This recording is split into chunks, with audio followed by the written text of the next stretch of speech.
what is media is the first thing I need to define. And for me, I think media is any kind of artificial form of doing any form of activity. This includes communicating, so if you're not doing it directly face to face, you're using a phone, text message, FaceTime or anything like that, that is why I think phone, for example, is media. So when I did my media detox, I thought of technology as just being media. And the first thing I would say is, as I've written in my blog, it is like an itch.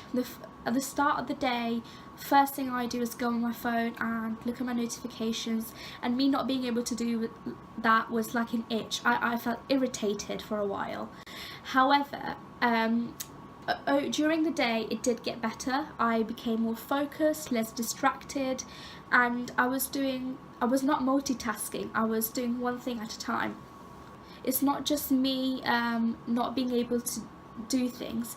So for example, it's not just going on my phone that's where I'm using media, it's activities with other businesses. So just going to the shop and using Apple Pay, that's a form of media. I hardly ever carry my purse with me because I know everything can be put on my phone.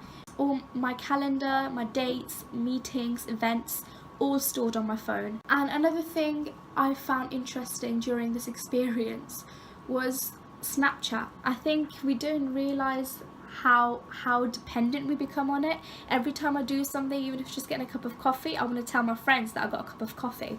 I want to tell people that I'm using this brand. I want people to know that I've gone to Costa. And it was very interesting to not be able to do that. Rather than us shaping media, I think media shapes us and the kind of person we are. So not being able to post on Instagram stories or Snapchat stories, I felt like I was being boring and I didn't have an interesting day. That's why I didn't share, and people who know me will know that I am a media addict. So it was difficult in that sense. I think going to bed knowing that I haven't checked my notifications was again difficult.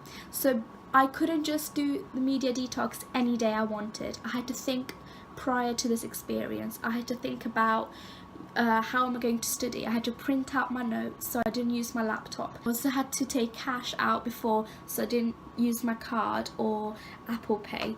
I had to sacrifice not being able to use my Costa app to get points for my purchase.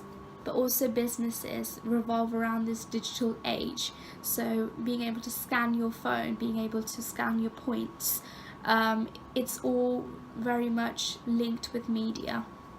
And I think overall this experience has taught me to become less dependent on it, and also not to have this pressure to continuously post on social media, even though I feel like I will go back to my old habits. Live in the moment rather than feeling like I need to exist in this virtual world which, mirrors the better version of me. I'd just like to leave you with one thought. Does media actually make us more distracted and isolated or more connected?